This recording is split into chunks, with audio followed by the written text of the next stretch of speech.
Good afternoon. I'm Lucas Panzica from the 104.5 The Zone studio. Some NFL news today. Tight end Zach Ertz has signed with the Washington Commanders on a one-year deal worth $5 million. In college football, Pete Thamel reporting that there was a vote today to move up the winter signing day In college football news, Pete Thamel reporting that the NCAA Football Oversight Committee has voted to move up the winter signing day. It will now come in early December before the transfer portal opens. And in other Nashville sports news, Fabrizio Romano reporting that Nashville Soccer Club has agreed on a new deal for star Hani Mukhtar until 2027. Mukhtar is set to turn 29 years old. He was MLS MVP in the 2022 season and has led Nashville in scoring in every year of its MLS existence. College hoops tonight, Tennessee at South Carolina. It is a 6 p.m. tip-off. Due to Alabama's loss at Florida last night, Tennessee can clinch sole possession of the SEC regular season title with a victory. The Vols did lose to South Carolina at home earlier this season. You can hear the Vol Network call right here on The Zone. Vanderbilt is at Kentucky tonight. That is an 8 p.m. tip-off. For all your foundation repair and waterproofing needs, visit USSTN.com. Breaking news at once on your home for the Titans and Vols. This is 104.5 The Zone.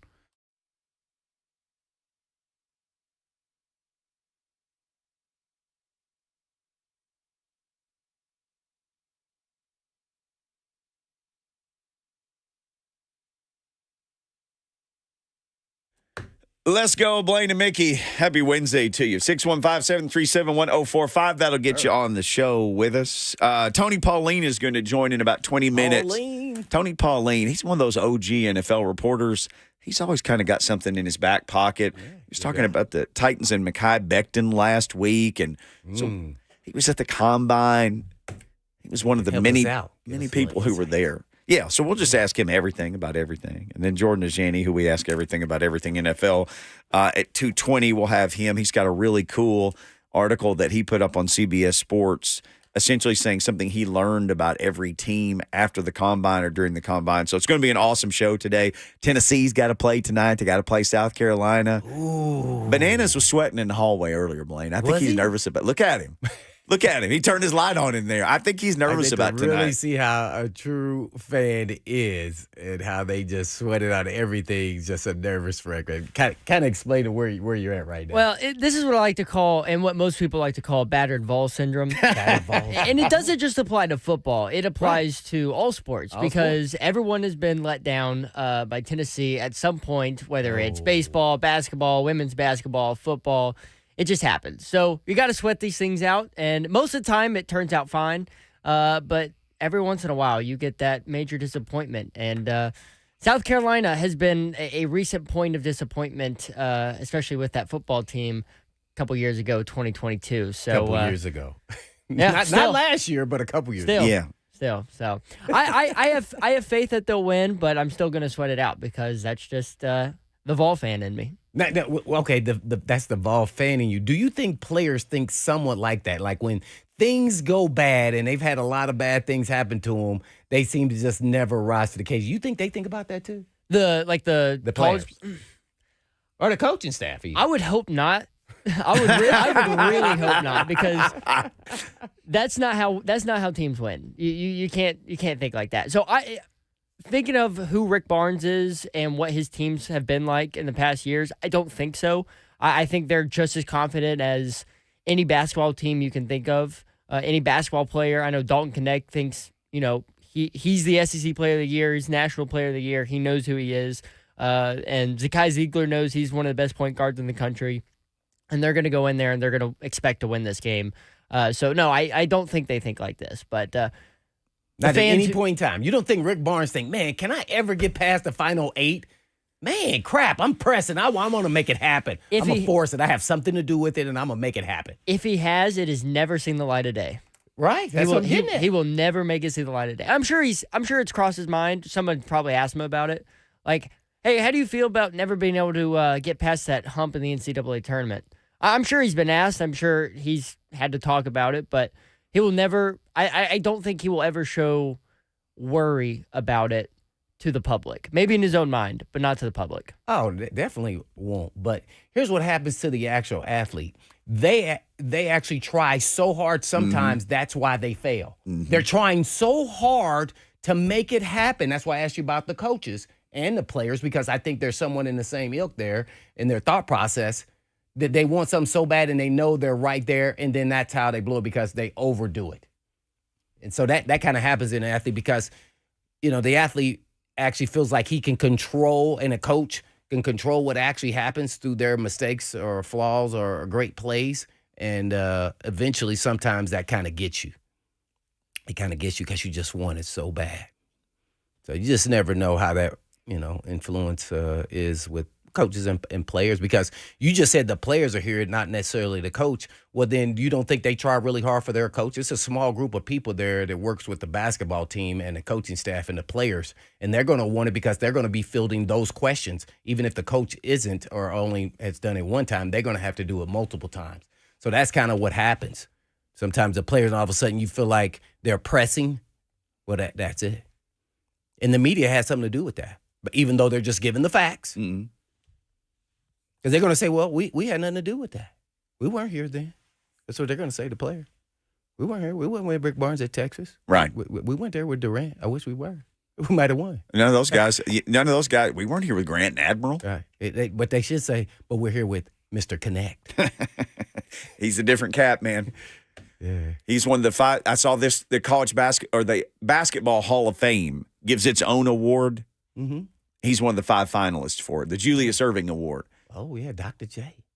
He's a top 5 player in the country, Dalton Connect. Oh, yeah. But see, y'all never listen to me because I just think I know football. I just said this from the beginning. He was a top 10 pick. It was no-brainer. It was easy. You can see it in week 10. Well, the first time we ever brought him up, he had a nice little run. Really started. And I said, what do you think about this guy? And you said, oh, no, take college out of the equation. He's a top 10 NBA pick. Yeah. You skip straight to that. No, this guy's a pro. That's what a pro looks like. Yeah, well, first of all, when I think they were playing overseas somewhere, it was a real good team. Yeah, they went to Italy, right? Yeah, they played somebody overseas, and then they came back and then played North Carolina. And so I watched those 2 games thoroughly, trying to get early jump on. North Carolina. Yeah, and I go, well, dang, these dudes are NBA players. Connect can, he can handle the rock. He can shoot. Take it off the dribble, but the NBA, they don't really play defense, but he plays defense adequate enough, but maybe not to Barnes' level. So there's nothing he really couldn't do to influence a game, really.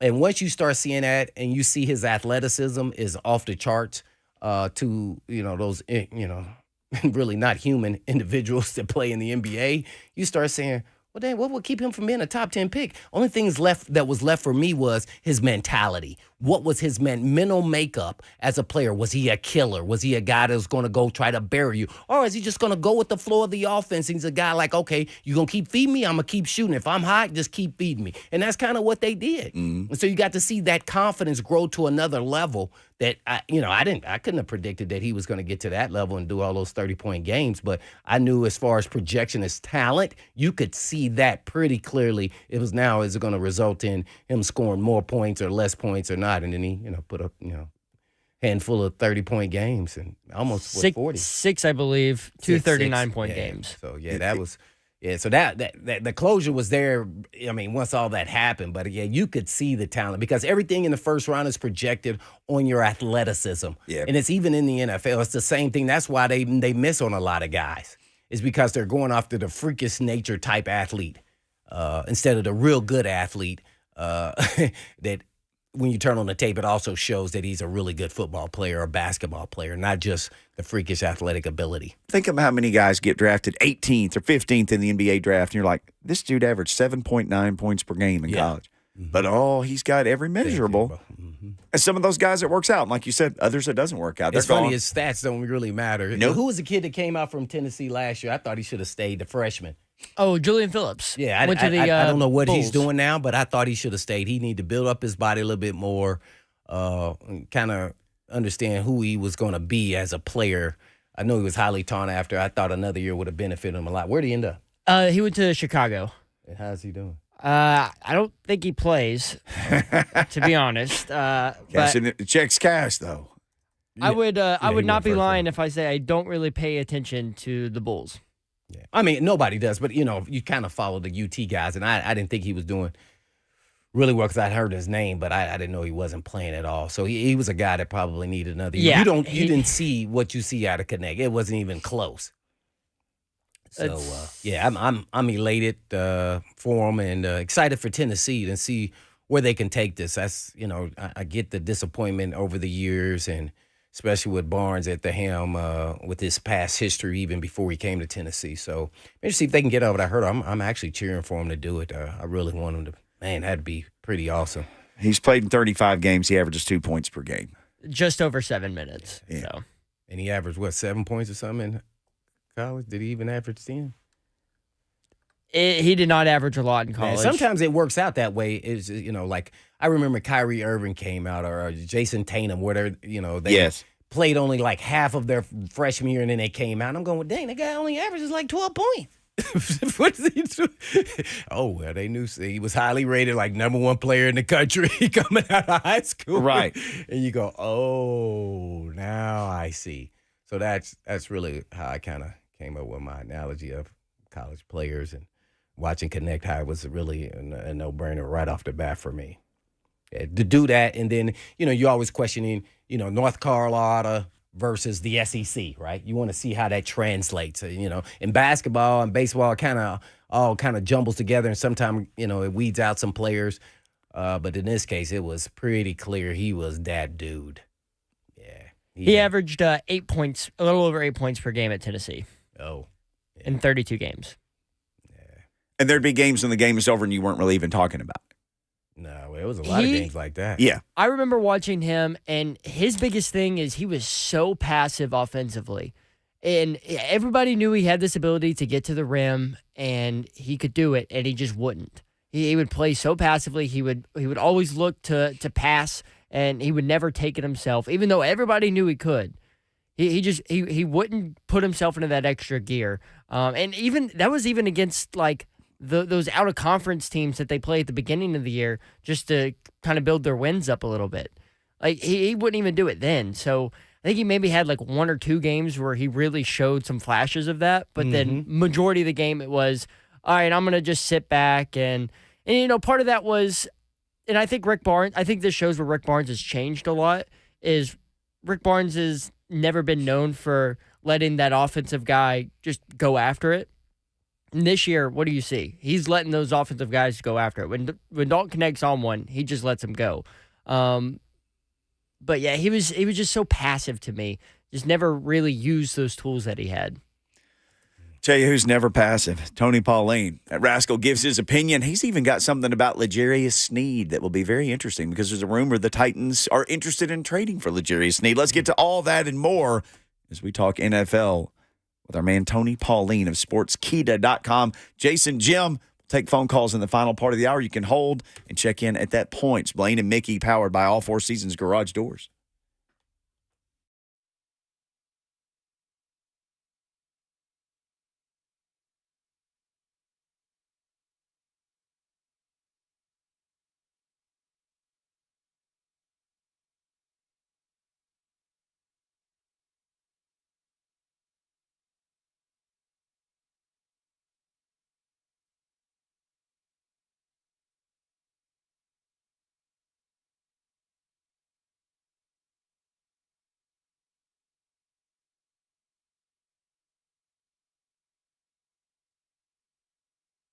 Life is busy. We could all use some extra time in our day, which is exactly why Two Rivers Ford offers mobile service. We'll bring the service to your driveway at no additional charge. Oil changes, brakes, batteries, the certified technicians at Two Rivers will perform basic maintenance on your vehicle wherever you are, so you'll have more time for moments like this.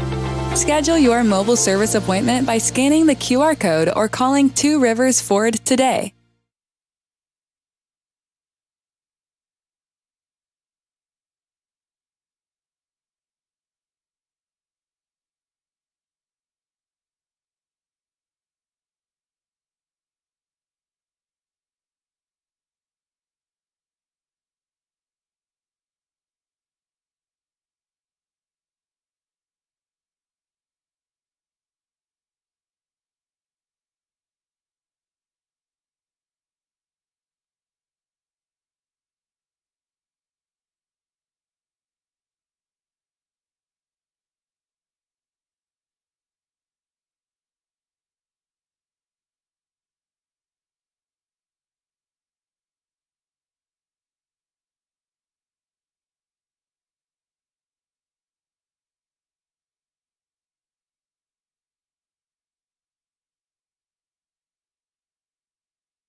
Blaine and Mickey, 104.5 The Zone. Let's get on the phone again. Talk to a gentleman we haven't spoken to, and it's been too long.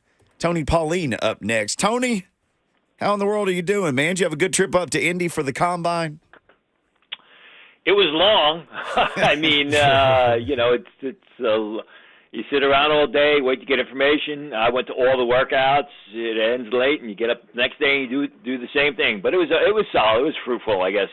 Yes, sir. Tony Pauline, at Tony Pauline, sportskita.com, where he's doing his business now. What's the biggest news item or the biggest nugget that when you pulled up in Indy you didn't know, and when you left you thought, holy cow, now I know this? Well, I mean, there were a couple of them. The Combine is where free agency really kicks into gear, and I think that the lack of deals that were done and guys that had to get tagged, like Antoine Winfield, they wanted a deal done, didn't get it. They tagged him. They are still hopeful for a deal. I think one of the other pieces of news is, people are running hot and cold on Drake May, the quarterback from North Carolina. Everyone thought he was a lock, top 3 pick. I'm not sure that's going to happen because he's all over the place. I think those were two of the biggest takeaways for me. What players raised or hurt? You mentioned Drake May. What players raised and hurt their draft stock the most while you were up there in your mind? Well, I think Xavier Worthy, the Texas wide receiver who ran a 4.21 in the 40, I think that base alone really helped him. I think Trevor Wallace, the linebacker from Kentucky, who's a terrific linebacker on the field, had an outstanding workout, 4.51 in the 40, 37.5 inches in a vertical jump at 237 pounds. I thought the interior offensive lineman, Christian Haynes from UConn, who was known as a guy that was a big, small area, or was thought to be a guy that's a big, small area power gap blocker, tested incredibly well, did great in position drills. I think he really elevated his draft stock. I mean, as far as the losers are concerned, Audric Estime of Notre Dame, I was never very high on him, running a 4.72, looking like a straight-line ball carrier. I think Kalen King of Penn State, the cornerback, who did not have a good season in 2023, did not have a good Senior Bowl. He goes to the Combine, he runs 4.61. This was someone, not me, but a lot of people thought could be a first-round pick entering the season. He's now hanging on as a 5th, 6th-round choice. My goodness. Tony Pauline giving us the straight info here at Tony Pauline, again, sportskita.com. Well, Tony, let's first start with, do you think the Combine should be moved, I guess, maybe every other year or, multiple times in a 10-year window? What are your thoughts on there, even though it's only been in Indianapolis, right? Yeah, it's funny you say that because I just submitted a story to Sportskeeda that's going to show up, and there's always talk in the league about moving it. The recent cities were Las Vegas, Arizona, Phoenix, I believe, Minnesota, and Nashville. The league wants to move it. They want more exposure. They want to commercialize it. The teams do not want to move it. Indianapolis is the perfect place to have the Combine. It's centrally located in the country, so it's equidistant, if you will, from New York and Seattle and Los Angeles. The fact is everything is connected. So if you don't want to, you don't have to walk outside. You don't have to drive. Everything is right there in walking distance. I think what's going to happen is the league is going to push to move it for commercial reasons, and the teams will push back even harder to keep it in Indianapolis. It's the perfect city for a variety of reasons. Not the most exciting city, but for the purposes of the Combine, it is the perfect place. Well, you, like everyone else in my counterpart here, Mickey Ryan, loves the mock drafts. Who do you have mocked to the Tennessee Titans for the first 2 rounds? And I don't know that I love them. I mean, I do them because people love them. Yes, people on the outside love them, and people eat the stuff up. And it's funny because right in front of me, I'm doing my updated post-Combine mock draft, and I haven't taken Olu Fashanu, the left tackle from Penn State. Joe Alt off the board, no big-time receivers there. I think they are in desperate need of offensive tackles. I think a super athletic left tackle like Fashanu to protect Will Levis, keep him standing upright, is something that they really need. I love Fashanu's upside. He's a tremendous pass blocker. Got injured during his running at the combine. Did 1 or 2 sets of position drills, if memory serves me, because I was there Sunday, then had to pull out. But, you watch the guy. He's been a real good left tackle at Penn State for 3 years. So the film matches up with actual, I guess all the drills in the 40 or whatever. Yeah, like I said, he did the 40. He only did a couple drills because he hurt himself, and then he had to pull out. But the fact is this: he's a terrific, agile, athletic, mobile left tackle prospect. There you have it. Tony Pauline, NFL draft analyst for Sportskeeda. Yes, sir. You mentioned last week in a story the Titans being a possible destination for Mekhi Becton. What's the info on that? And please kind of tell us what you know. Well, this came from his team. Mekhi Becton is out with the New York Jets. I think the New York Jets I think it's a combination of the Jets mishandling Mekhi Becton and Mekhi Becton not taking football serious early on. He had a tremendous rookie season, got hurt early in his second year when Robert Saleh took over, got ballooned up to in excess of 415 pounds, got hooked up with a new agent, a new training facility, came into last season at 355 pounds. He's an athletic guy with a lot of upside. He's probably not going to cost a lot of money, and this is one of the teams, the Titans, that Becton's team told me, they are definitely in play. They're definitely in consideration. And he's not going to cost you a whole lot of money. It's probably only going to be a 1-year deal, and you might as well roll the dice, because if you can get Becton playing anywhere to what he was his rookie season in the NFL, even to what he was playing in September of 2023 when he came out, he showed a lot of promise. You could have a keeper at either the left or the right tackle spot, because Becton started off as a left tackle with the Jets. Then he had to play some right tackle. He did that very well early on in the 2023 season. Had to move back to left tackle, but the Jets are just a mess, and it went downhill for him, which I think was more a problem within the organization. USA Today has an NFL reporter who has linked, 7 teams with interest in trading for L'Jarius Sneed. I found this interesting because, again, I've followed you on Twitter, now X forever. You had an article a few days ago, and one of the things you mentioned was maybe there are some knee concerns for L'Jarius Sneed? I'd say maybe there are knee concerns for L'Jarius Sneed. And again, that comes from well-placed sources. Evidently, he's not been able to practice because of the knee issues. I think what's going to happen with Sneed is it's going to come down to the exams. Because when there's a trade consummated, teams will do an exam. And we've seen in the past where teams have said, he's failed our physical, we're not going to take him. So I think what will happen with Sneed is it will be a situation is, are the teams comfortable with the issue with the knee? And if they are, they will trade for him. Tony Pauline, at Tony Pauline on Twitter, sportskeeda.com, hanging out with us here on Blaine and Mickey. Do we know any details of the extent of the knee injury? Is something deteriorating, or is it something that, he can work through, or is just over time it's just not going to be really good for him over? Well, without getting into detail because of HIPAA rules, all I'll say is, from what I was told, people close to the situation, it is serious, but he did play through it. I think in one of the articles or the article that you referenced to, I was told that, he wasn't able to practice because of the knee issue. So, again, when you're dealing with medical issues, it's not broad brush. Not every team agrees. It's not all, singular, if you will. Different teams look at it from different points of view, and there may be some teams that say, no way, and while another team will say, we're fine with this. Oh, yeah, no doubt about it. I went through that myself, so I definitely understand. Well, with Tony Pauline, I guess give us the 411 on what you think will happen with Justin Fields in this quarterback dilemma here with the first pick with the Bears. Well, I had written in an article that there was a belief in Indianapolis that they were close with Atlanta because the Atlanta owner would like to have Justin Fields there. Now there's talk Kirk Cousins could end up there.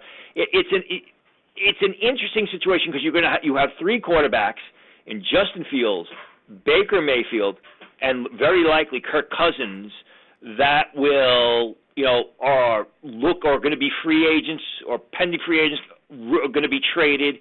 And it basically depends on where the first domino falls. I mean, if Baker Mayfield signs back with Tampa Bay within the next week and a half, I think then you're looking at a situation where Fields could end up in Atlanta, Kirk Cousins could end up in Atlanta, Fields could end up with the Raiders, or a couple of other places. It's not just Justin Fields in this market.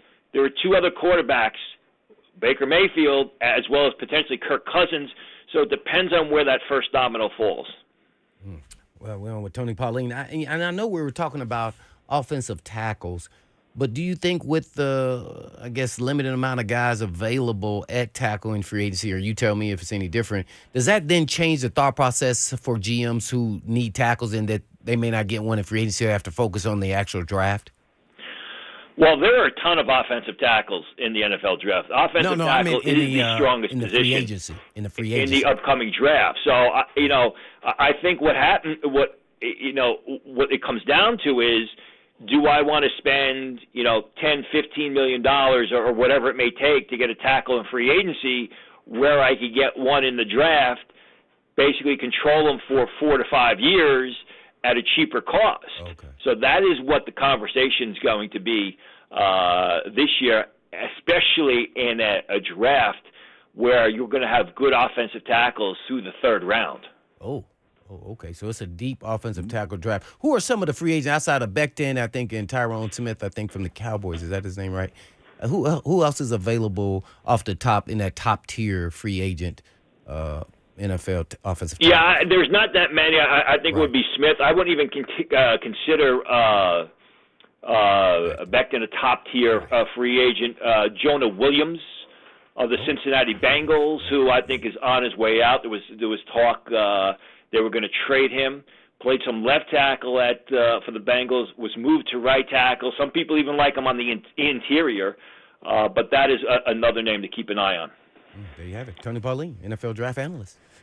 Tony, where are you on Brock Bowers? There are some Titans fans who say take that guy at 7 or trade back and take him at 10 or whatever, and there are others who say, oh, my gosh, don't ever do that for a tight end. Where do you fall on him?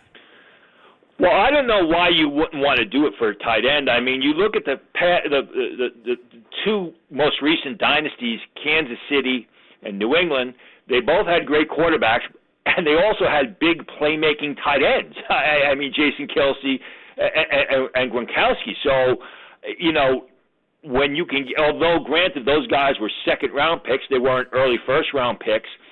If I'm the Titans and a guy like Malik Neighbors is there or an offensive tackle is there, I'm going in that direction. If somehow the top offensive tackles are off the board and you like Brock Bowers, Brock Bowers is the third-rated player on my draft board right now. He is an incredibly talented tight end, 242 pounds, gets down the field, plays the position like a receiver. Not a bad blocker. I mean, his inline blocking is not his forte, but they really didn't ask him to do it that much at Georgia. On the second level, blocking motion, he does a real good job. I would have no problem, with the Titans taking him. In fact, in my most recent mock draft, which will be out tomorrow at Sportskeeda, I actually have the Chicago Bears taking him with the 9th pick of the draft. Oh, so you mentioned him being in your top 5 there. Who are your top 5 draft prospects? Right now, the top 5 are Marvin Harrison, who I think is far and away the best player in this draft. Then I got Caleb Williams, Brock Bowers, and then Jaden Daniels. I mean, Marvin Harrison, there's some decent separation from him and the rest. Williams, Brock Bowers, and Jaden Daniels are very close. Man, Tony Pauline breaking it all down for us at Tony Pauline on Twitter, sportskita.com. Well, man, you're giving us great info, Tony, there. I guess give us your top 3 coming out in the draft at wide receiver, O-line, and cornerback, the biggest needs for the Titans. Give us your top 3 candidates in those, and you give us more if you like. The top three at receiver are pretty easy, and that would be Marvin Harrison, followed by Malik Neighbors of LSU, followed by Roma Dunze of Washington. And I think all those guys are going to be top 10 picks. A little bit later on, it'll be Brian Thomas of LSU. As far as offensive line, it's all tackle. Fashanu of Penn State I have rated slightly higher than Joe Alt of Notre Dame, Talise Fuaga of Oregon State, and then Tyler Guyton of Oklahoma. Cornerback class, it's a little trickier with the cornerback class because of the Jones fracture that Kool-Aid McKistry of Alabama has right now. So looking at my cornerback board, my highest-rated cornerback is actually Quinnen Mitchell of Toledo, followed by Terrion Arnold of Alabama, followed by Kool-Aid McKistry because so much is unknown about that injury he had, which prevented him from working out at the Combine. All right, now, you said those top three. I'm real interested. They don't have a third-round pick, but if they do accumulate a third-round pick, what cornerback is available in the third round? It could still be a starter, you think, or is that even possible in this year's draft? I think if T.J. Tampa of Iowa State somehow slides into the third round, I think that is a guy who could start. He's smart. He's long. He's got terrific ball skills. He's very instinctive.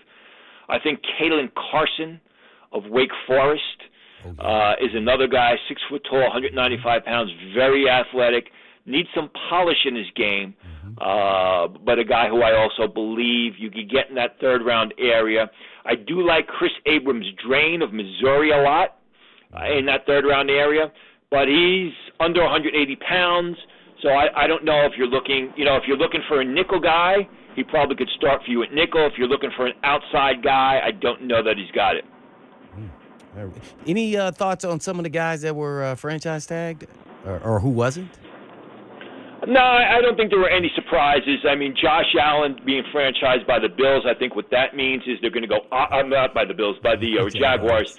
I think that means they're going to go offense with the first pick. Jalen Johnson being franchised, I think it's a good move because, you get a big cornerback like that. You want to keep him. Brian Burns was a little bit interesting. They franchised him after cutting off contract talks, stopping contract talks with him when they could have gotten a bunch of draft picks for him a year ago. I guess, Antoine Winfield was the interesting one because I think that they're close to a contract. I think they'll get something done before the draft. They'll take the franchise tag off him. I know we covered a lot, but was there any storylines for the offseason of the NFL that you find intriguing that we haven't discussed? No, off the top of my head, I can't think of anything right now. I mean, there was all the coaching changes, Harbaugh going to the Chargers when he really had his pick of the litter. Raheem Morris, I think, was a good signing by Atlanta. I don't think there was anything that was crazy that was off the charts. How surprised were you, real quick, on Vrabel not being signed anywhere? Him and Belichick, by the way. I think when the Patriots immediately elevated Gerard Mayo, that was basically Vrabel as well as Belichick was going to have to hang on the outside. I think Vrabel was. I think he's more than happy to take a year off and then enter the fray next year. Who knows? I mean, the New York Jets could be in play next year for him. I am surprised, but I'm not because from what I heard, he was more than happy to just relax, rest, and collect a big paycheck next year, and he'll be back in the mix. You got to think after the 2024 season, he's going to be the hottest name as far as head coaching is concerned. No doubt about it. Hey, on the way out, Tony, we appreciate all the time today. Anything you're hearing about Derrick Henry fits where he might land? I'm sure the Dallas Cowboys would like to make a run at him. There was talk that the Cowboys were going to try and trade for him last year. They want the bigger back. Now Pollard is out there. He's a free agent. I think that is definitely a destination that you got to focus on. Tony, thank you, man. We know you're busy. Everybody needs to follow Tony Pauline at Tony Pauline, or just go to sportskita.com right now, bookmark it, and go there every day for the latest news. Thank you so much. Thanks for having me. Appreciate Yes, sir.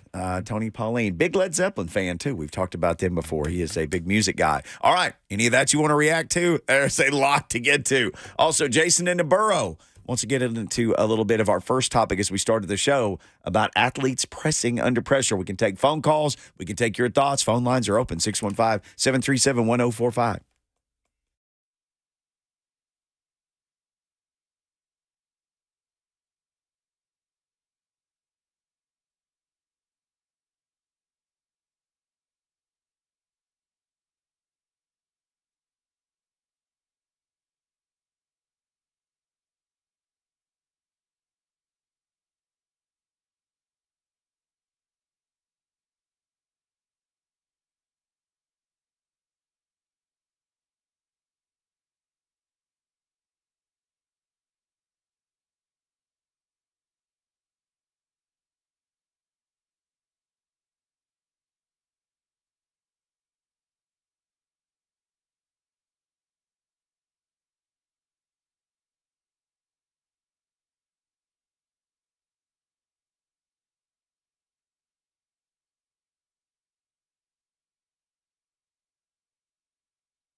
Really good stuff from Tony Pauline. Appreciate his time. Again, he is a great follow, including mentioning that story with the Titans and Mekhi Becton, which it was good to get some more information on that from him. He's like, well, I said that because I literally talked to his people, and they were the ones who brought it up.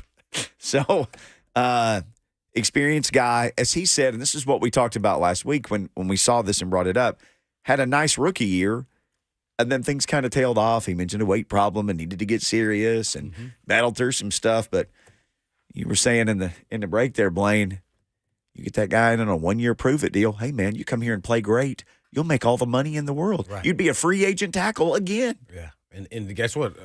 On the Titans' dime, which was cheap. So, I mean, okay, bye-bye. Yeah, bye. And worst case scenario, you bring him in as the swing tackle. And, and he'll fit that bill as well. And you're not spending that much money, so it's not like you're putting, I'm just using Dillard since he's made a lot of money. I haven't cut him yet. Like, okay, if we say, we're going to work with him, but then just becomes the backup guy, then you paying the backup guy like, $8 million. Like, nah, we're not going to do that with this guy. So, because he shows some lazy habits, and those are tea leaves for stay away. Well, he has everything to prove this year. If not, he'll be out of the league. So I'm sure he'll be interested in going to a team where he feels like he'll get a fair opportunity to play, Titans. And if it doesn't work on, blind side, front side, it's open both. He can compete and come here and compete with anybody that they already have and have a shot. So long as he stays in shape, and that's with, asterisks because he's, so some history coming out and even over through the past couple years after an injury. So you just want to, see what he can actually do. I'd love to put him through a workout and see how he responds. And I'm talking about a tough Bill Callahan workout. Yeah. Mm-hmm. Well, I'd like to watch that. Yeah. I'm about to see how much you really want it. Because if you show me what I want to see, now I'm putting you right there, that front side tackle, and we for $1 million and with incentives with starting. If you show me you look like you in shape, you working out, we're talking about off season. And he can go home and sit on the couch after that, right, for a long time. But yeah, I want to see, and that's really the difference. Once you get into the league, is the mentality of the actual individual player, how motivated they are. Are they happy with where they are right now in their career, with the way that they're playing? Do they self-evaluate themselves correctly? Most guys think they're better than they are. And then money speaks. So it tells you right now that you're not doing so well. So show me what you can do. There's no reason for any athlete of his level, as his ilk, that doesn't want to prove something to somebody after really having, unsuccessful season, at least in his eyes. So, yeah. You've kind of talked about before that one of the attributes that you had as a player was knowing that this is a weakness and I got to fix it. Yeah. That you would admit it and know it and then spend the off season or whatever time working on it. And like you said, dude, some guys don't even know that. No, they don't even do it. That's crazy. Yeah. And I hate it because, sometimes they may know, like the coach may tell them, after a season or something, and then they still don't address it. They feel like, well, that's not what I do. No, well, you want to be, and you hear me always talking about all-around players. Everybody's talking about, the flash and dash like at running back. Who do you get offset Spears? No, you get another player that can do everything so you don't give the tea leaves to the defense about what you're about to do. Right. So you want a guy that can do multiple things. I'm just like Spears. He can be bigger, smaller. It doesn't even matter size. I want him to be able to run in between the tackles. I want him to be able to run the stretch. I want him to be able to block. I want him to be able to go out for passes. I want to be able to use them in multiple ways. I don't care if I have 3 of those guys. Hey. As long as it's not costing me a lot on my books, I'm good to go. Yeah. So, hey, maybe they'll get Jalen Wright maybe in the 3rd or 4th round. I don't know. He did too good. Oh, man. Got to get a 3rd rounder. Yeah. So you just guarantee now he's a 3rd round pick. If he won't be there in the 4th, I don't think. I think he's like 3rd on the running back coming out, right? Yeah. 3rd running back? Maybe 2nd to some people even now after his combine. He's number 1. Yeah. Mel Kiper, I think Mel Kiper put out something that he could be the first running back taken. Yeah, he has the tape and then he has the combine. Because I think it's the guy from Texas. Yep. Jonathan Brooks, who's injured, who's been injured. Yep. Right. See, so he could theoretically be number 1. Then you have the guy from Florida State, Trey Benson, who's up there, and then Blake Corum is the other guy from Michigan who's up there as some of the top running backs. So I'd put Jalen Wright round by round with any of them. in any facet of the game. As I said the number one, man. other day, in the last however calendar year or so, that guy has made himself a lot of money. Yeah. He has done everything right. Jason in the Borough checking in. He called in early in the first hour of the show. Let's take his call. We got to talking about Tennessee and maybe teams pressing and, maybe coaches pressing. And I think Jason wanted to add to that. Jason, we appreciate your call. Hey, thanks for taking my call, guys. I was kind of relating that to NFL as well. Just about how the Niners, 2 years ago they made it there, and then I almost felt like when they made it there again, it was like, okay, well, this is our redemption. It was like, well, you can't do that. You got to just take this as this year's game and not bring, past year's game up. And I feel like some guys felt like, well, this is our fate that we're going to win this year. And I think they thought they had it again, and they let their guard down right there at the end of the game. So it's kind of like, to me, it's just like, stay humble the entire time and don't feel like this is going to be given to you kind of thing. That's what I feel like kind of relates with the basketball, too, is like you just got to completely forget about the past and just stay in the present. I appreciate the phone call. Yeah, I think it works both ways, too. Like if you're a team maybe that couldn't get it done in the past years, it's a whole new year. It's another opportunity. But as you said, Blaine, guys start thinking, and I got to make a play. We got to the same point last year. Nobody made a play. I got to be the guy that makes a play. Then you start to press. You dribble one off your foot or try to make some amazing pass and throw it out of bounds. You don't look it all the way in, you on a catch. So it's just a lot of different mechanism to that. I just think they ran against Mahomes, and you can't give him that much time. Yeah. Overtime. Then they went in overtime, and it's like, oh, man, this is going to be tough sledding. It's a tough decision by the coach, too, on the coin toss, too. Yeah. Be interesting to see what happens if that happens again, although the odds of the Super Bowl going to overtime, that has proven to not be very high odds. Is San Francisco hired DC yet? Uh-oh, we had some bananas. I thought somebody who was the assistant, it was already there? Bananas is searching furiously in there. I don't know if I recall. No, that's who was one of the finalists. I don't know if they actually hired the guy. Can't remember his name. It was, somebody that's not been a former DC, I don't think. Nick Sorensen? Is that the guy who they hired? I don't think I've heard confirmation of that. I know he interviewed, and he was the assistant, right? I think it's Nick Sorensen. I think because they hired somebody, because at one point, remember, people were selling, Mike Vrabel's a finalist. He knows somebody out there. I didn't know that. And remember, they brought in... and we couldn't connect the dots to him and them. They brought in Brandon Staley as...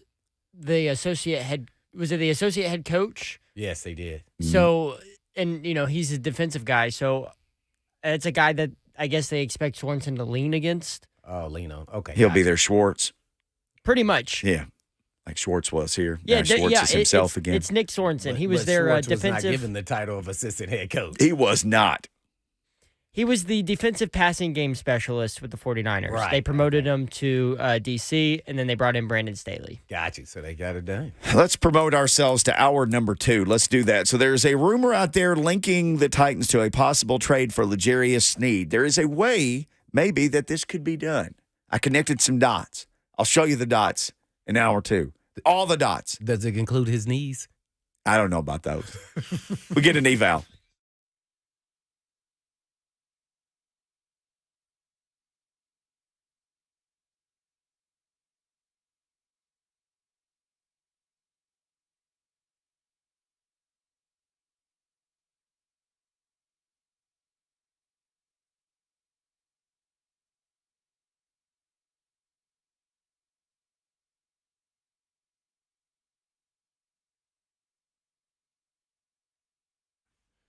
Hey, Tennessee, it's Blaine Bishop here. And with the unpredictable weather hitting us hard, it's crucial you ensure your home is equipped for any challenge. So don't let the next power outage catch you off guard. Cool Ray's Heating, Cooling, Plumbing, and Electrical has your back. And they're offering an incredible $15 off select at-home generators. And yes, you heard it right, $1,500 off. So don't gamble with your family's safety. Act now and secure your peace of mind with Cool Ray. And if that's not enticing enough, take advantage of your $49 tune-up for your HVAC system. It's perfect for ensuring your home stays comfortable in any weather. And if you've been thinking about upgrading to a new HVAC system, they're offering free estimates on replacements. And their expert comfort consultants are ready to guide you toward the perfect solution for your home. That's Cool Ray, keeping Tennessee cool, plumbing right, and lights bright. So visit coolray.com and take control of your home's comfort and safety. That's coolray.com.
Good afternoon. It is 2:01. I'm Joseph Bonanno. According to a report from USA Today, 7 teams have trade interest in Chiefs cornerback L'Jarius Sneed, who was franchise tagged by the Chiefs and given permission to seek a trade. Those 7 teams include the Vikings, the Colts, the Patriots, the Lions, the Falcons, and that's right, your Tennessee Titans. However, Sneed is apparently dealing with a serious knee injury, according to some reports. NFL signing news today, the Texans signed kicker Kaimi Fairbairn to a 3-year, $15.9 million deal earlier this morning. And just a little while ago, Zach Ertz signed a 1-year deal worth up to $5 million with the Commanders.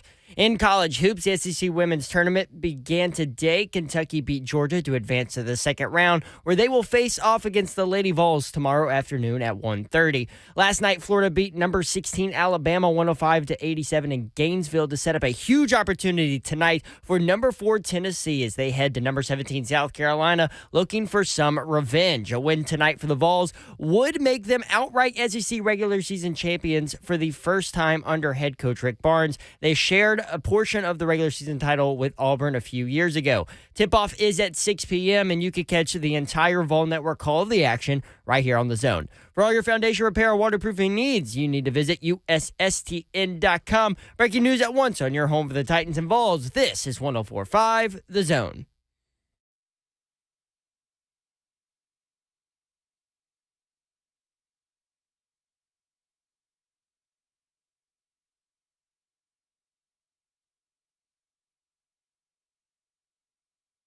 Blaine and Mickey, 104.5 The Zone, middle of the week here on Blaine and Mickey. The middle of the week, the middle of the week show. All that's going on. The nexus of the sports talk universe, we like to call it, and we appreciate you spending it with us. Shout out to All Four Seasons Garage Doors. You got something going on with the garage, the door, All Four Seasons. They are there for you all 4 seasons. It's the off seasons for the Titans, and they got to make some decisions because it's free agency season soon. Then it'll be draft season. The NFL has multiple seasons. I love all of them. It's well documented. Oh, well, I do too. Season of lists, mock draft season. We're kind of getting into that now. But there's a story from USA Today that 7 teams have acquired about a trade for L'Jarius Sneed, the Kansas City cornerback. So we've talked some about potential trades or what would you be willing to give up if you were the Titans. They don't have a 3rd-round pick currently. And every time we start talking about team needs, position, we keep coming back to literally every position on the team has needs, some worse than others. Quarterback, wide receiver, offensive line. So I would ask anybody out there, would you be willing to make a trade for L'Jarius Sneed? If so, what would you be willing to spend? Now, Tony Pauline wrote an article about he might have some knee issues. I think the A to Z Sports discovered in the break that they had also mentioned this. I believe our man Sam Phelan, that there are some questions about L'Jarius Sneed's knee. We just had Tony Pauline on. He's a national NFL reporter. He said the same thing and backed it up. And I had asked him the question, so Tony, you wrote about this. There could be, because you can stop. Not could be. He didn't practice last year during the season. They were trying to maintain his knee. So, of course, Blaine, being a 10-year NFL veteran, immediately pivots to this. So is this a chronic thing? Is this a new thing? Is this something that's not going away? Yeah, I want to know. He immediately cited HIPAA laws and said, I can't give away too much here, but he didn't practice during the season. So does this, I guess I'll call it a discovery, affect what his trade value for be? So, because when it came out that he was given permission to seek a trade, I think a 2nd rounder was the first thing that got, I guess, thrown out there by, I guess it was like a poll from NFL execs and GMs that were all in a group together or whatever, that a 2nd rounder is probably what Sneed would go for. If the knee injury is as serious as Pauline made it seem, does that affect what the Titans could give up to get him? Or some of these other teams? Because right now, with no 3rd-round pick, unless you trade back in the 1st round and get some more draft capital, I'm not 100% sure I'm confident in trading your 2nd-round pick for a guy who could or could not have some serious knee issues in a position where you kind of need your knees.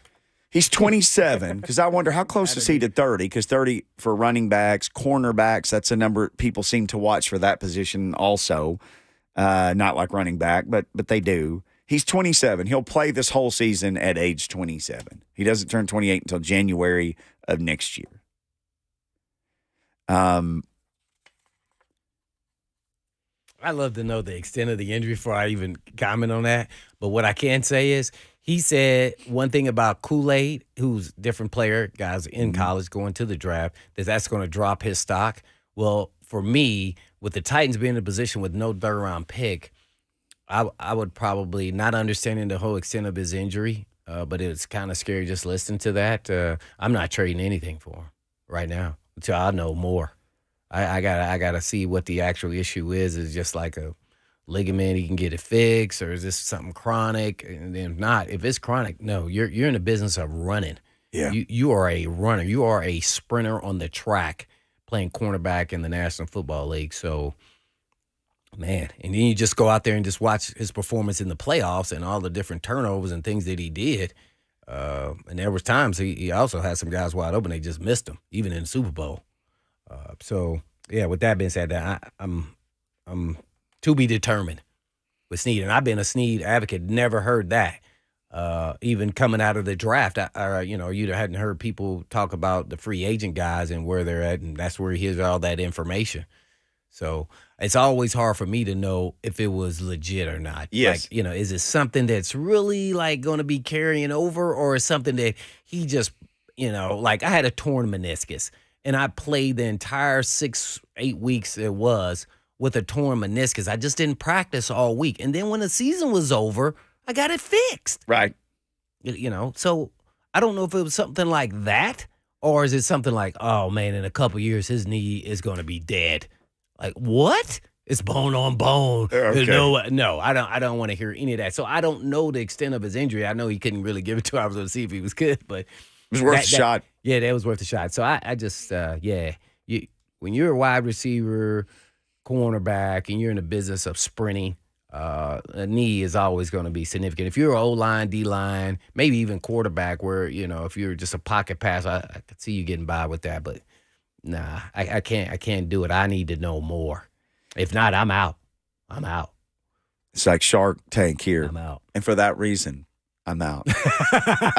If you were in though, I'm Mark out. Cuban, here we go. Or Mr. Wonderful, that's one of the other guys. Remember, Damon. I was all about me, Mr. Snead. Let's say that the Titans doctors looked at him. These are, I think these doctors said Titans doctors. And Pauline said it right. Some doctors will say, "Oh, this is this fine." is to us. fine. I'm gonna give it a good example for me. I had a Liz Frank injury my last year with the Titans. I go to the Eagles.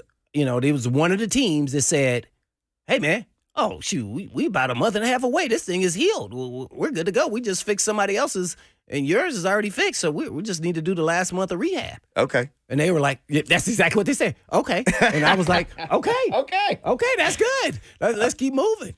And that's how I kind of went. And where other teams were, I don't know, year 10, Liz Frank foot, oh my, 32. He'll be 33 before it starts going down this whole road of, they're trying to bamboozle me. 100%. I'm getting bamboozled. This is their way of saying we're probably going to pay you less. Yeah, that's exactly How's the what shoulder? happened. Yeah, the shoulder was all jacked up. They's like, "Nope, you got 2 strikes against you."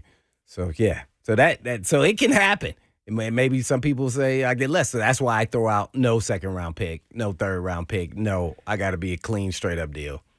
If he is okay, let's say that the Titans checked him and it was similar to your Liz Frank deal, like, You'll be ready. it's fixed, you'll be ready. If they did want it, let's say that second is the price and the Titans were willing to pay for it. They felt good on the medicals. There's a report, the Raiders at 13, we talked about this a little bit last week, they inquired about trading up for pick 5, 6, or 7. The Athletic reported that. And I started looking and digging, and apparently the price to go from 13 to 7 would be a second-round pick. So that means you would have 2. 2 second-round picks? Yes. And you would drop to 13? Yes. You drop to 13. Ooh. You'd still have your 38. They have pick the Raiders. They have pick 44. Oh, that is lovely, McGovely. So you'd have 38 and 44. So would you be willing to spend one of those seconds on Snead if you felt good about him? You'd have an extra second-round pick. You still don't have a third, but you'd have 2 seconds. But no, what's more interesting? Okay, yeah, I will move forward if he's good. What are you taking with your first pick at 13 and then 38? What is your plan? Does your plan change? Because with the plan with this, where it's at, you were going to get probably the number 1 or 2 tackle. Now all of a sudden you're at 13. You may not get the number one, so do you go somewhere else, another position, and you get the number one player or two player at the position, let's say wide receiver or cornerback? You probably wouldn't get the number one wide receiver, but cornerback. I'm putting outside of Harrison Jr. I'm talking about everybody else. Everybody else. I think Odunze and Neighbors would be gone by 13. But I think you could get the fourth receiver. Maybe the other guy, Thomas Jr. from Brian Thomas LSU, Jr. who had the best combine of anybody, maybe. A.D. Mitchell But here's would what be, you're A.D. deciding. Mitchell. Here's what the general manager is sitting here saying is A.D. Mitchell or whoever you want to, is he as good as the guy in the second round? Like after the top 10, there's a drop off a little bit on talent. So do you say, is the guy in the second round just as good as this guy? Is just because he's just a step slower or he's just a little shorter or doesn't have all the length. But when you turn on the tape, he continues to make plays. So then do you go after another position? See, these are the battles you're having before they even draft and after they make a trade if this happens. So because ultimately with the 13th pick, you still going to try to get a guy that you say, this guy's a bona fide starter and probably a Pro Bowl level player. At some point in his career, it should happen. And if it doesn't, then that means he didn't pan out to the level you thought he would. All the guys in the first round are supposed to be at least top 15. They're supposed to be potentially, Pro Bowl type players. Not just good starters. They're supposed to be really good. And the Titans desperately need to start hitting on some of those guys. Yeah, and they got to be really good and got to be a staple there for at least 5, depending on position, 10 years. Yeah. For us even to be talking about wide receiver tells you that Burks is not getting it done. Yeah. See that? And people keep saying, oh, he's a slide. He's like, no, what? We don't even know what he is because he can't even stay healthy. So right now he's nothing. Like he got to prove it. And it wasn't with this GM. So they're gonna give him some rope, I'm sure, but it won't last long. If he gets injured again and misses a lot of games, I think wasn't my pick. So we got to keep it moving. He's played 11-11. We looked into this yesterday, and in some of those 11 games last year, even one game target. He was a non-factor. He just ran. Yeah, they didn't even give him a target. They didn't even 0 targets, and they set Kyle Phillips for that game to just not target at all. Burks. So I'm talking about drafting and signing a free agent wide receiver. Where does that put Burks? At 4? We know where Diop's at. So it depends. See what I'm getting at? It depends which free agent wide receiver you sign. Like, so if you sign. No. Money dictates who plays. See, that's what you're missing. So if you sign somebody in free agency, whether it's high tier, middle tier, let's just use the guy I like, Mooney. Let's say you sign him to $10 million a year. So you tell me he is behind Burks. No. Okay. I was thinking you weren't thinking right. I'm telling you, how you're supposed to be thinking. I was thinking like one of the low level guys, like the NWIs and like that. It is what it is. I mean, like if you bring in NWI or somewhere like that, he's a good solid player. He's not gonna, he's not gonna wow you with, he beats out Burks, but he's gonna say, I'm just as good as Burks. Oh no, but I agree with you. If you bring in like a guy like Mooney or Hollywood Brown or Calvin Ridley, who's probably gonna hit free agency, doesn't sound like he's gonna sign back with the Jags immediately. Yeah. Then Burks comes in wide receiver 5. Or 4. Sorry. Oh, 4. And if you're 4, honestly, you're like, whoa. If you're 4. Most 4s for any team are the punt returner and the kick returner or one of the best gunners on the kickoff team. And he's not any of that. None of that. So he has to be 3. Yep. He has to, or you're way overextended for a number 4 receiver if he's your number 4 receiver. And either Callahan or Rand, one of them said at the draft, and I'll go back through my notes and find the quote. Yeah, if we could find a couple of these guys. Remember that? Yeah. A couple of these guys. That's what I said. That means free agent and draft. I mean, they may go more. Yep. I don't know.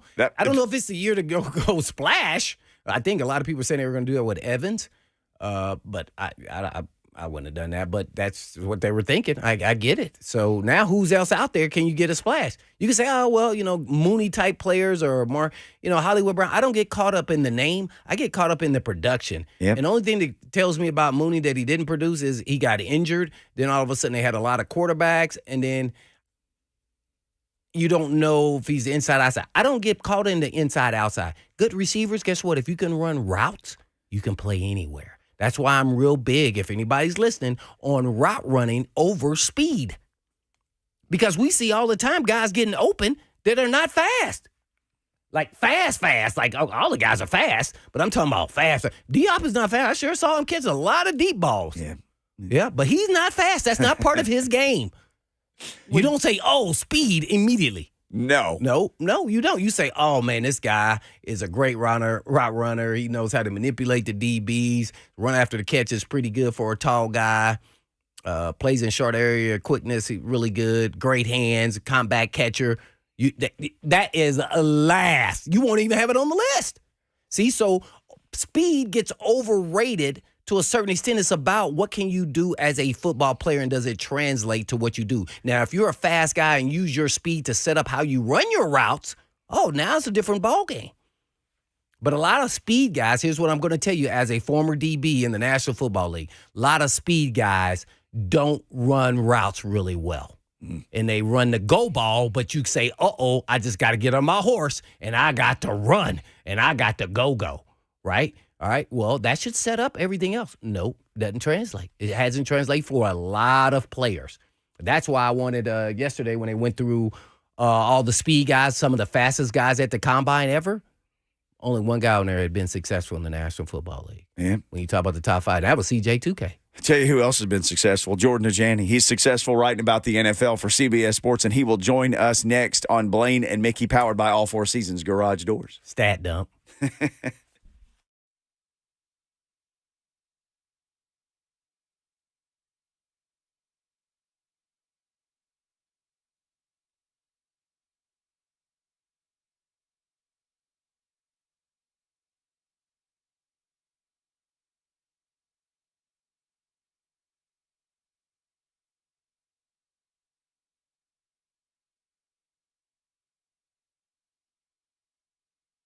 Oh, you know me. I love talking about the NFL draft. That's where you go and you fix the things that are wrong with your team, right? We've been talking about the Titans. They need cornerbacks and receivers and old linemen. But here's the thing about that NFL draft. It comes every year, and every year teams take part in it, and they do the right thing, right? They try to pick the players that fix what's going on with their team.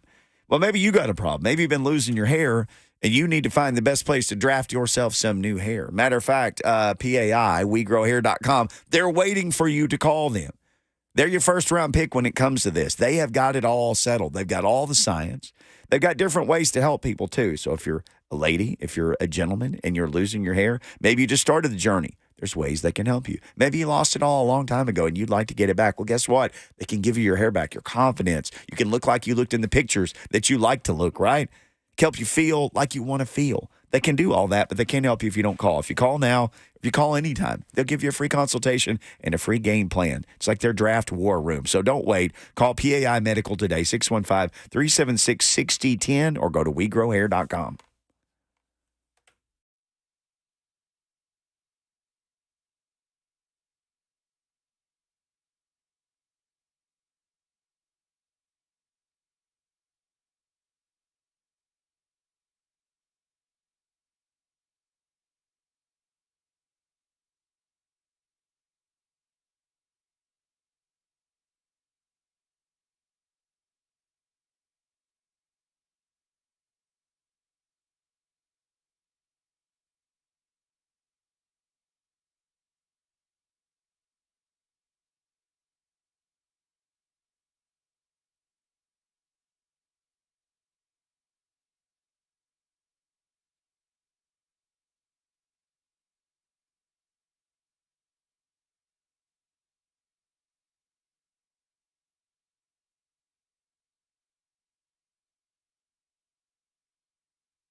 Blaine and Mickey 104.5 The Zone, hanging out on a Wednesday on the phone with our guy, Jordan Dajani of CBS Sports, at Jordan Dajani. JD, man, how many hours of the combine do you think you consumed over the last few days? Oh, man, what's going on, guys? I tried my best, I'll tell you that. I mean, there's only so many hours you can watch of grown men in their underwear running around on the field. But it was fun. It was fun. I had fun at certain points for sure. But I tried my best to digest all the combine I possibly could. But to me, the NFL combine, part of it that's just as interesting as the on-field workouts is all the storylines that really come out about all 32 NFL teams, right? I mean, this is the first unofficial/official meeting for NFL general managers and head coaches, and basically all of them speak with reporters, and they talk about wide-ranging topics, whether it's looming free agents, the franchise tag, the quarterback situations, different prospects. So that's really where the value of the combine comes to me. Well, you even wrote about it. One thing I learned about every team from the combine, that was a fascinating read, a long-form thing at CBSSports.com, and yours for the Titans. They are looking at wide receivers. They are looking at wide receivers. And I know that any Titans fan who listened to media availability from Ray and Carthon and Mr. Callahan probably had the same takeaway. But as we talked a little bit about last week, people are saying things for reasons, right? I mean, it's talking season. So people in different teams are putting things out there. I'm sure that Tennessee has legitimate interest in wide receivers, and taking one at number 7 overall is a legitimate possibility as well. But what really stood out to me was Callahan saying that this wide receiver class is deep, and that he's hoping to find, quote unquote, a couple of guys that fit what he wants the Titans to be offensively. Both Callahan and Carthon talked about wide receivers who can find pay dirt, who can score touchdowns. So I think that's certainly of note for Titans fans. And, man, I'm just really excited to see what Tennessee does offensively, not only in free agency, but also in the draft, when it comes to acquiring new weaponry that this brass feels like is going to fit what they want to do on offense schematically. Yes, sir. Jordan Janey, our guest at Jordan Janey, CBSSports.com. Well, Jordan, did you hear anything about L'Jarius Sneed's knees at the combine? No, the first thing I heard about that was from on the Blaine and Mickey show, that apparently L'Jarius Sneed has some knee issues. So, I mean, I think the Tennessee Titans, I think a lot of people around the league would hypothesize that they could be a landing spot for L'Jarius Sneed. And speaking about draft compensation, you know, the Titans have a pretty high up there number 2 or second round pick that Kansas City would be interested in swinging a deal. So that's always possible. But, yeah, I mean, I would be completely fine if Tennessee sat back and did not trade for L'Jarius Sneed. He's already going to make like top 5 money in cornerback on the tag this year, and then you have to sign him to a long-term extension, which would undoubtedly be top 10 money. And then you throw in the little caveat that he has a knee issue that is, you know, might be serious or whatnot. I, of course, would need more details about that before I decide to not only trade for a player, but also sign him to a long-term extension as well. Yeah, no doubt about it. When we're Jordan Dajani, NFL writer for CBS Sports. One more guy we were kind of debating about, he's kind of, I would assume he's the number 1 wide receiver on the market. That's Calvin Ridley. And is he actually a number 1, and would you pay the price to Piper to get him? Yeah, good question. I mean, I'm not sure if I would. 29 years old. I think he turns 30 around December. And he was someone who I believe had kind of a bit of a learning curve when it came to picking up Jacksonville's offense, but he really did kind of find a groove when it came to understanding what Doug Peterson wanted to do as the year went on. He wasn't really the number 1 wideout that Jags fans probably hoped he would be, but I would imagine that there is legitimate mutual interest between the two sides in reaching a deal. I don't know if Calvin Ridley would be my top free agent target for the Tennessee Titans. I wonder if Brian Callahan would want to skew younger as well. But that's certainly an interesting name out there on the free agent market. Any receivers that intrigue you? They don't have to be a number 1 receiver on the free agent market, but are there any receivers that you kind of like and say, oh, okay, I think this would be a good solid signing? Yeah, you know, it's not the best class in the world, right? But I think that there's maybe some sleepers. I know that one guy that kind of popped up on my radar, and listen, I'm going to preface this by saying I'm very aware this is not the sexiest name, but Marquez Valdes-Scantling on a cheap deal as a deep ball threat for someone with a big arm such as Will Levis would intrigue me just a little bit.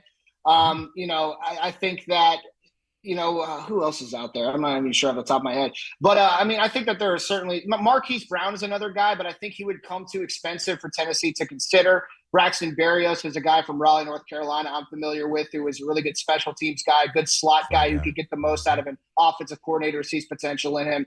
But I really do think, going back to the comments from Tennessee at the Combine, I think that it's possible that the Titans draft a couple of different wideouts. Whether they take one at number 7 overall, I'm not 100% certain on that. But I do think that I think that they take a couple of pass catchers throughout the course of the draft. Well, there's a handful of running backs out here that are available with Barkley and Jacobs and King, and the list goes on and on, man. No, it's probably going to hurt their market value, but do you think any of these guys are going to be swooped up for big money, and how much do you think that'll be right here in this first wave of free agency?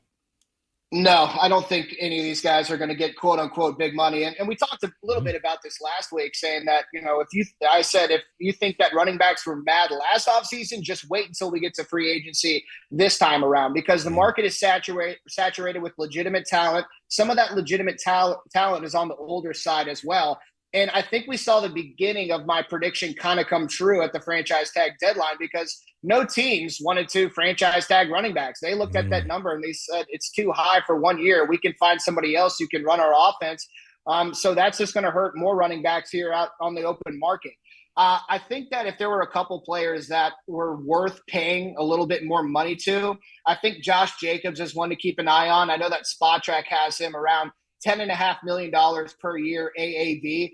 Even I think that's maybe a little bit on the higher side.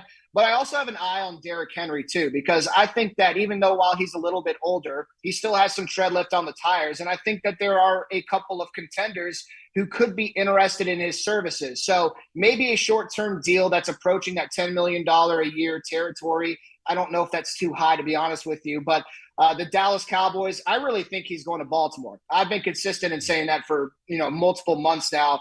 There was, reports out there that they were the team interested in trading for him at the trade deadline. Baltimore thinks that if they have consistency with a legitimate number 1 running back to pair with Lamar Jackson in this new offense with Todd Monken, that they could be a legitimate Super Bowl team. Derrick Henry's another player who I think could fetch, a little bit on the higher side of dollars when it comes to this market at large for the running back position. There you have it. Jordan Dajani, NFL writer for CBS Sports. JD, let's go back to Combine for a second. There's a lot of questions from people. Okay, everybody feels like they know the top 3 quarterbacks are. Do you have a consensus, Jordan Dajani, number 4 or 5, 6 quarterback after what you saw at the Combine? Yeah, it's fascinating because it seems like this order is all up and down. And I'm sure that there's a lot of noise going around between, teams trying to put off different smoke signals so they can go up and get their guy.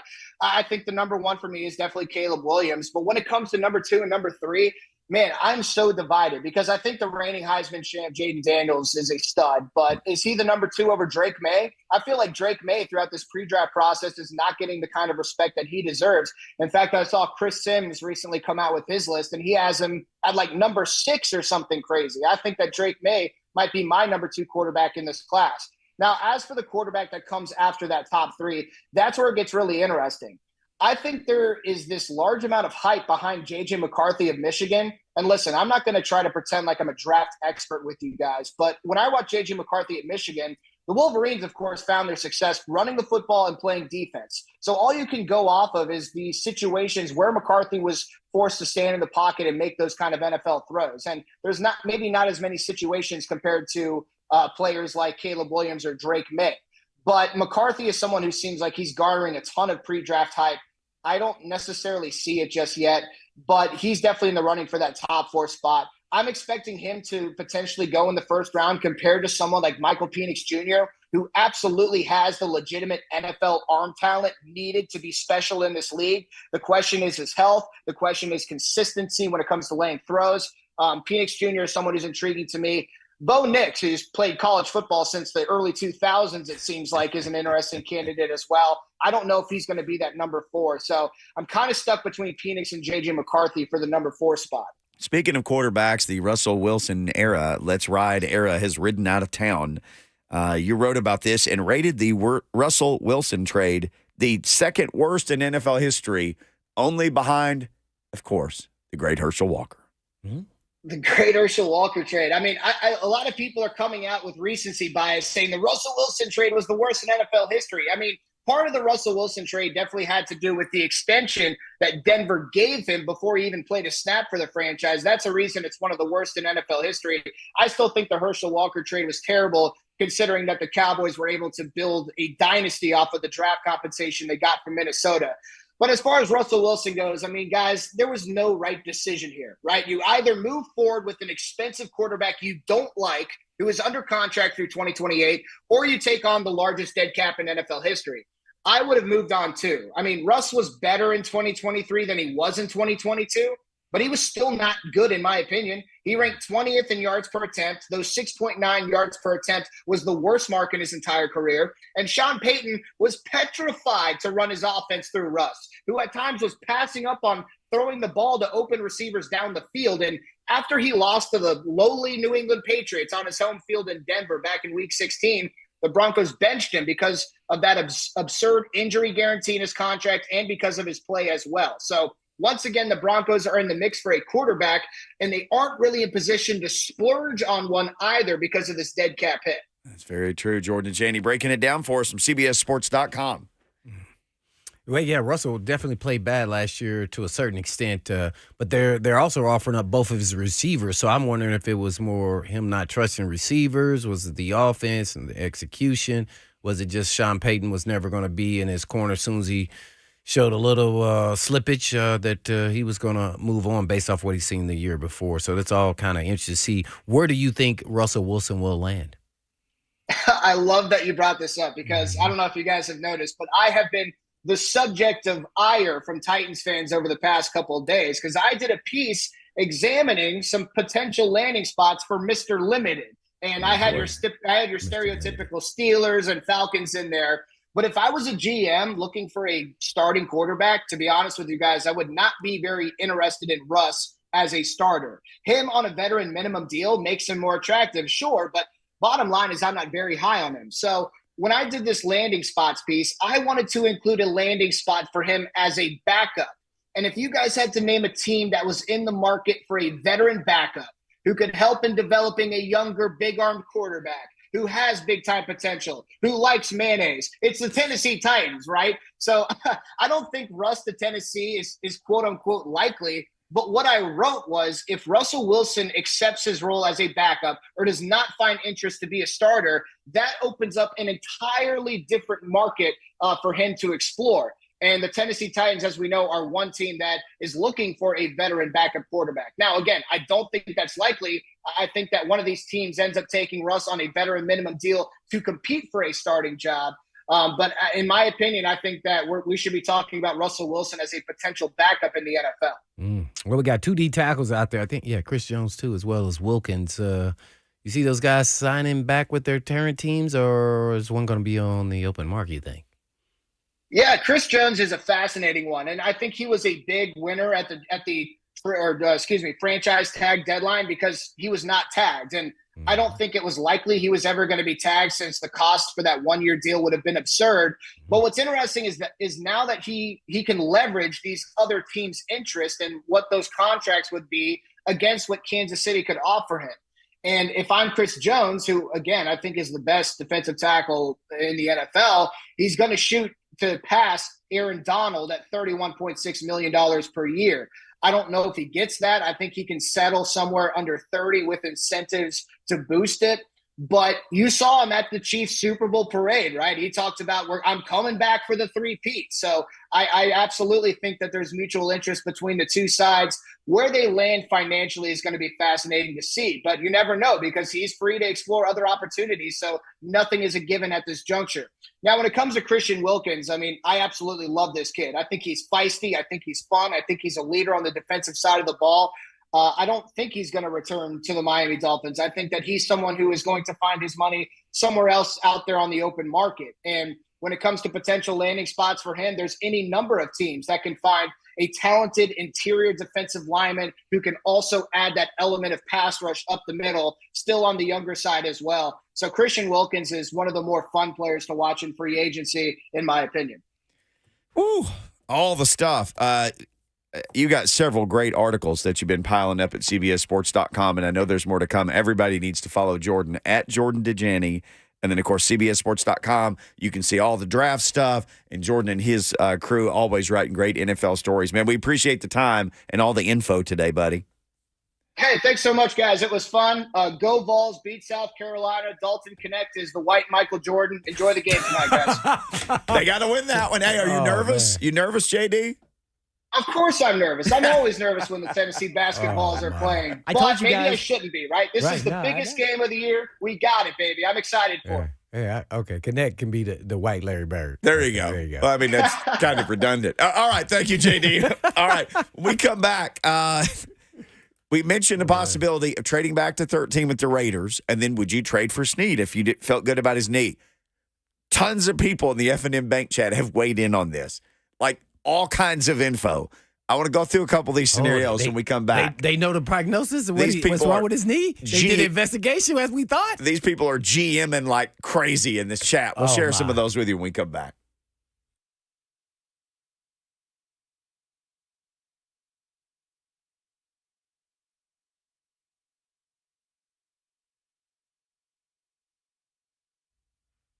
Stinky, stinky, stinky. Is that what it was like the last time you were at an auto repair shop? Smelly, greasy old rags laying around all over the place? A countertop that you would not dare touch? Another thing that stinks is repair shops that keep your car forever. And they're not honest, and they don't give you a call back when they say they will. Or was your last experience at a vehicle repair shop worse than that? Well, hey, this is Blaine Bitts to tell you about Eurofix. Eurofix takes the stink out of European auto repair. And at Eurofix, you get a free 15-minute no-wrench inspection with an estimate at every visit and not high-pressure sales tactics. And at Eurofix, you also get a 3-year nationwide warranty and a free loaner car with every repair appointment and never pay dealer pricing. And Eurofix is located in Franklin, 100 Oaks, Murfreesboro, Belmead, and now Mount Juliet. So it's pretty cool getting to watch Eurofix grow to this level in the state of Tennessee. And all you have to do is just give them a call at 844-EUROFIX. That's right, 844-EUROFIX, or you can just visit them online at myEurofix.com. That's myEurofix.com. But I was telling Blaine, said you.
Blaine and Mickey, 104.5 The Zone. Appreciate y'all hanging out with us. If you missed anything, you want to hear anything again, which, by the way, you need to go back and listen to Tony Pauline and Jordan Dajani. Two great interviews today. So much information to get through. Titans information, draft information, free agency, Derrick Henry. We talked about it all. The Blaine and Mickey podcast. Rate, review, subscribe. Don't ever miss an episode. And while you're at it, download that Zone app. Just take us everywhere you go. And the video with Tony Pauline will be up on our YouTube page shortly after the show. So go there now and just wait for it. Because I have some questions. It's running through my mind, right? My GM mind. You know, it only lasts for so long now. A frequent non-practicer, so he could be able to play on Sunday with the knee injury. He did not elaborate when you ask chronic, something that can be fixed, long-term thing, like career-ending on the way to that. He said, well, I can't get into all the details, but this is what HIPAA laws, right? What I can say. He did use the word serious, though. Yeah. He did. The S word. Watch this. If it's so serious, just think about this logically. Why did the Chiefs franchise tag him? Give me one reason. That's all I want to know. I think all right, Tracy Chapman. I think they think that they can get something for him. I don't think they ever intended to re-sign him. But because at that point, you were either going to have to let him hit the market, or you're going to have to franchise tag him, or you're going to have to re-sign him. But if he has a bad knee, no deal can be consummated until you pass a physical. So if they think his knee is bad, then why do they think other people are going to think his knee is okay? Maybe they lower the market price for him and he doesn't get what he wants. Ooh, that and too. Then he goes back to Kansas City and then they work out something long term for both sides. And in my world, I call that blackballing. Yeah. That's BS. Yeah. Because it doesn't add up. If he has bad knees that you shouldn't have tagged him, they'd be like, nobody's going to pass him on the physical. We'll get him back for a cheap price.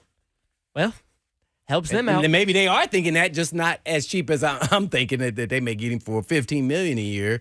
And they'll say, well, your knee is, you can make it 2 or 3 years. Kind of like Murray, the running back we got. Yep. After 2 years, boom, off a cliff. Now, these guys running the ball every, play, so it's a little different. But his knee runs for a living. So that's a little scary. So the discussion was the Raiders supposedly looking to trade up to 5, 6, or 7. Found one draft evaluation site that basically said if they went from 13 to 7, that would cost them a second. So that would give the Titans, in effect, 2 seconds if they made the trade from 7 back to 13 with the Raiders. So we ask you guys, what do you think? Taylor jumped into chat. Nah, I'd just trade back and keep the 2 seconds. Marshall added immediately, I would take Brock Bowers at 13. More people jumped in. Casey Ashworth said in the F&M Bank chat, and she laid it all out. Trade back to 13, take Bowers, use the 2 second-round picks for an old lineman and the running back from Tennessee. It looks like she's got on an orange T-shirt in her picture. I love the running back from Tennessee, but I don't know. I do too. That don't mean I'll draft him. I love Spears, but I probably wouldn't have drafted him either. Not second round. You use free agency to grab Ridley, a veteran old lineman, and a center.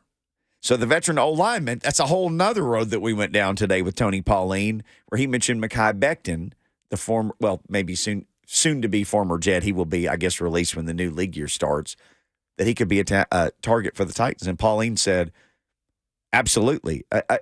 And we said, you reported this. He goes, yeah, I got it from his people. So Mekhi Becton in play. I mean, you hired essentially the dean of offensive line coaches down here. And it seems like Titans fans, at least from our Twitter at Blaine and Mickey, have really enjoyed the response of thinking that Mekhi Becton could be a Tennessee Titan. A lot of people think that if anyone could fix the laziness aspect that was brought up with him, it could be Bill Callahan.